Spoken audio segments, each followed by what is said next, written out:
Occasion ఏదైనా location ఎక్కడైనా తెలుగువారి వేడుక అంటే ఆలివ్ మిఠాయి ఉండాల్సిందే. రియల్టర్గా మీ అప్రతిహతమైన ఏదైనా విజయాలు అపజయాలు ఉన్నాయా? విజయాలే ఉన్నాయి, అపజయాలు అంటూ లేవు. లేవు కానీ సమస్యలు వచ్చినాయి. సమస్యలు అంటే ఫస్ట్ మేము లేఅవుట్స్ చేసాం. రోడ్లు వేసేసి ఇన్ఫ్రాస్ట్రక్చర్ ఇచ్చేసి లైట్లు, కరెంటు, డ్రైనేజీలు ఇవన్నీ వేసేసి సైట్కి అమ్మాం. సైట్లు అమ్మటమే, లేఅవుట్స్ అనమాట. లేఅవుట్స్ అవి పెద్ద కష్టం లేదు.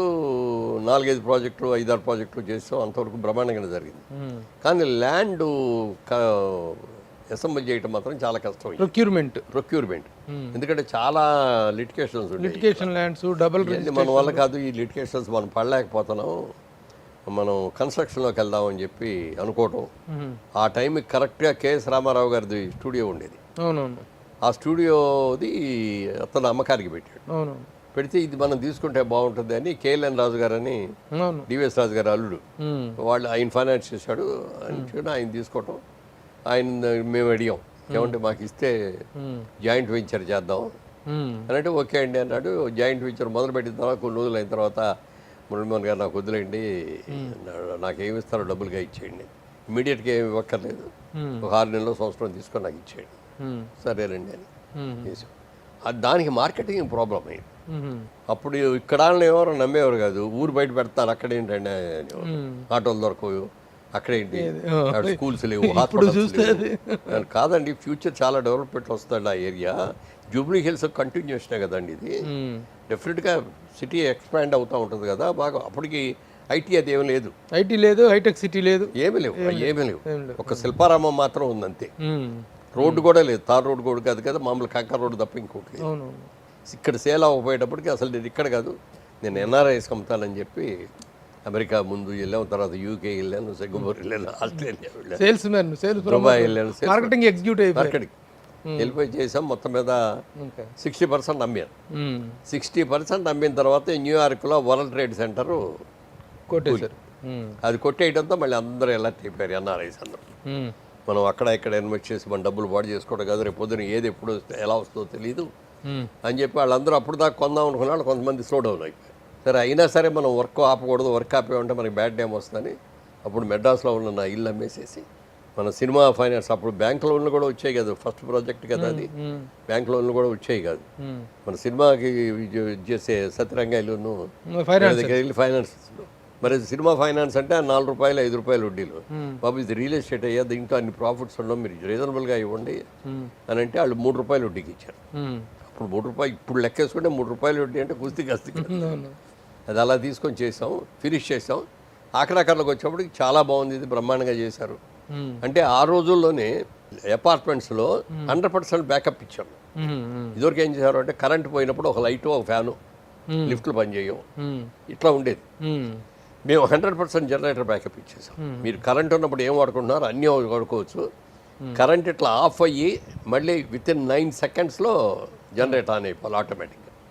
అలాగే గ్యాస్ సిలిండర్స్ కూడా తీసుకురావటం, పెట్టడం అనేది లేకుండా గ్యాస్ బంక్ అని ఒకటి పెట్టేసేసి అక్కడి నుంచి కనెక్షన్స్ ఇచ్చాం అన్ని అపార్ట్మెంట్లకి, కాపర్ పైప్ వేసి. ఈ ప్రతి చోట్ల వంటింట్లో దానికి ఒక మీటర్ పెట్టాం అన్నమాట. ఆ మీటర్ని చూసుకుంటాం, బిల్ చేసేయడం. అప్పటికి మీ స్టైల్లో కట్టిన ఫస్ట్ ఆఫ్ ఇట్స్ కైండ్. ఇప్పుడు కూడా మీరు వెళ్ళి చూస్తే సిలికాన్ కౌంటీ ఇవాళ కొత్తగా కట్టిన అక్కడికి దేనికి తీసిపోతారు. మీరు కూడా అక్కడ రెసిడెన్స్ ఉండేవారు అప్పుడు? అక్కడే, నేను కూడా అక్కడే ఉండేవాడిని. సార్ మొత్తం ఇప్పుడు జేబీఆర్ మీద ఎన్ని వెంచర్స్ అయినాయండి? మోర్ దాన్ 15 వెంచర్స్ అయినాయి. మీ వల్ల లాభపడ్డ కస్టమర్స్ ఎంతమంది, నష్టపోయిన కస్టమర్స్ ఎంత? నష్టపోయిన వాళ్ళని వాళ్ళు ఒక్కళ్ళు కూడా లేరు. చాలా బెనిఫిట్లు పొందిన వాళ్ళు ఉన్నారు. అంటే బిల్డింగ్ కన్స్ట్రక్షన్లో ఎప్రిసియేషన్ ఉన్న దానికంటే కూడా లేఅవుట్ మీద ఎక్కువ వస్తుంది, ఇది ఎప్రిసియేషన్. అందుకని ఇప్పుడు శిల్పారామం పక్కన చేసిన జూబ్లీ ఎన్క్లేవ్ అని చేసాం, 750 రూపాయలకి అమ్మాం గయ్యం. అప్పుడు ఇవాళ 2,50,000 గయ్యం. ఎంత అదృష్టంతో కొనుక్కున్నాడు అందరూ. ఎంత పెరిగింది, ఎన్ని రెట్లు పెరిగింది. ఇప్పుడు మా ఆఫీస్ ఉన్న ఇది ఉంది, అది 50 ఎకరాలు, అది మొత్తం టోటల్గా పెంచారు. అప్పుడు 1,200 అమ్మాం, ఇప్పుడు అది కూడా 2.5 లక్షలు గజం. మరి అవన్నీ అంత బెనిఫిట్స్ వచ్చినాయి కూడా. వాళ్ళ రియల్ ఎస్టేట్ బాగా చేస్తున్నారనే పేరు వచ్చింది అంటే సిలికాన్ కౌంటీ బ్రహ్మాండంగా కట్టారు అనేది ఒకటి. జెన్యున్గా చేస్తారు, ఏమి లిటిగేషన్ ఉండవు, మా దగ్గరకు వచ్చిన కస్టమర్ ఎవరు కూడా మీ ల్యాండ్ రికార్డ్స్ చూపించండి, మీ లీగల్ రిపోర్ట్ చూపించండి ఎవరు అడగరు.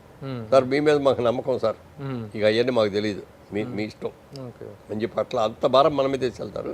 అంత భారం వేసేందుకు ఇంకా ఎక్కువ జాగ్రత్తగా చూస్తాం. చాలా రెస్పాన్సిబిలిటీ ఇంకా ఎక్కువగా ఉంటుంది కానీ కొన్ని అప్ అండ్ డౌన్స్ ఉన్నా కూడా టోటల్గా సక్సెస్ఫుల్.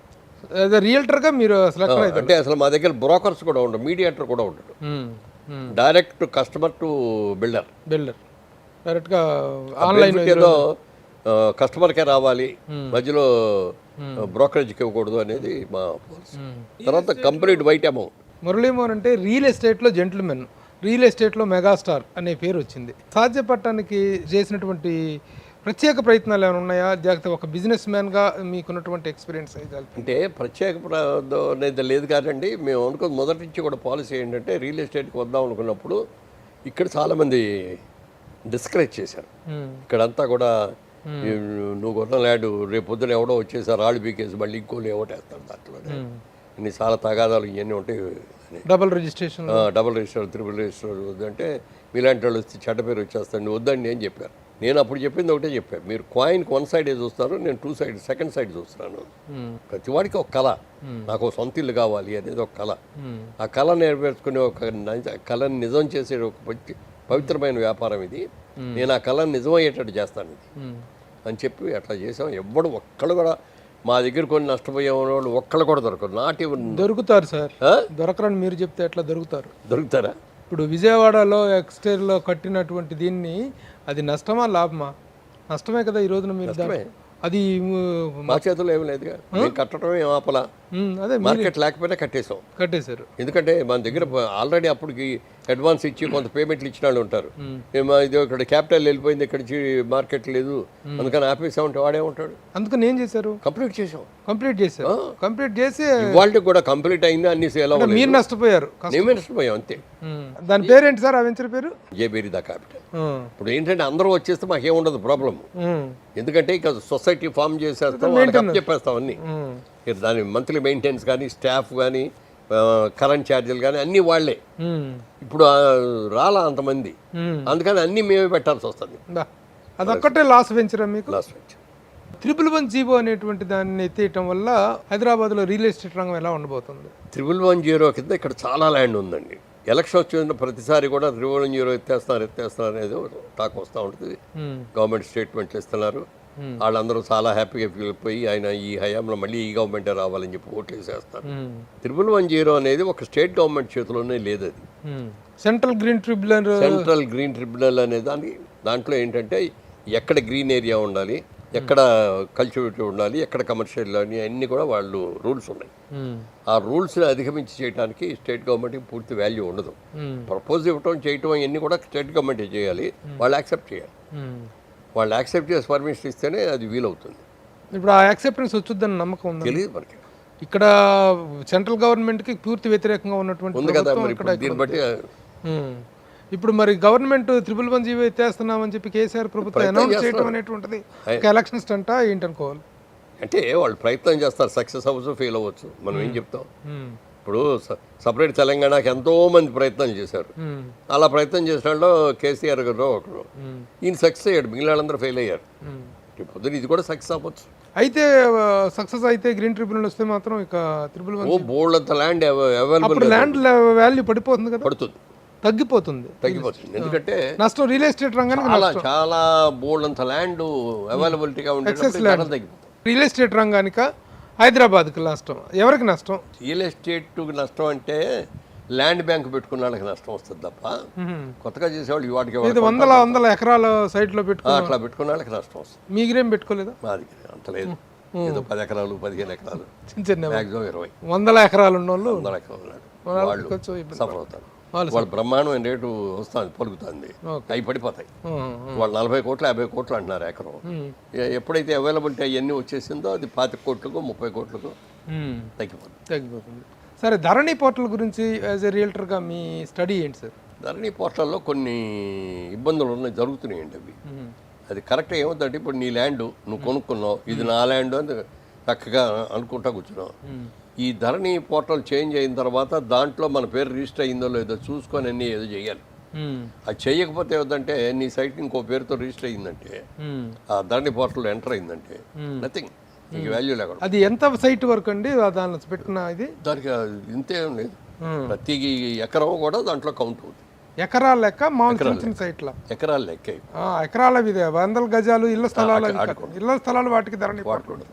ల్యాండ్కి మేజర్గా ల్యాండ్. మీరు చేయించుకున్నారండి అన్ని ధరణి పోర్టల్? చేయించామని చెప్తాను బాగుంది, నేను అంటానే ఉన్నా, కాష్టం చేస్తానే ఉంటాడు. జాగ్రత్తగా ఒకసారి చూసుకోండి అన్నీ అయినాయి లేదో, మళ్ళీ ఏదైనా అయిందంటే తర్వాత మళ్ళీ పిక్కలో కలాకోలాగా కావాలి. అన్నీ చూసాం, బాగానే ఉన్నాయి. మురళీమోహన్ సంపాదించుకుంది బాగుపడింది రియల్ ఎస్టేట్ రంగంలోనా సినిమా రంగంలోనా? బోత్. సినిమా రంగంలో కూడా ఇప్పుడు నేను తీసిన సినిమాల్లో 80% సక్సెస్ అయింది. పోయిన దాంట్లో తీసుకున్నా ఇంకో 50% దాని మీద మనకు ప్రాఫిట్ ఉంది. ఇక ఆర్టిస్ట్గా తీసుకున్న దాంట్లో నేను ఎక్కడ బలవంతంగా నాకు ఇది తీస్తే కానీ చేయను అని అనలేదు కాబట్టి వచ్చిన దాన్ని జాగ్రత్తగా చేసుకున్నాను, జాగ్రత్తగా ఇన్వెస్ట్మెంట్స్ చేసుకున్నాను. పోయినా మిగిలిన చేసుకున్నాం కాబట్టి మేజర్గా బేస్ ఏది అంటే సినిమా తర్వాత రియల్ ఎస్టేట్. సుమన్ టీవీలో మీ పర్సనల్ అండ్ బిజినెస్ ప్రమోషన్స్ కోసం కింది నెంబర్కి కాంటాక్ట్ చేయండి.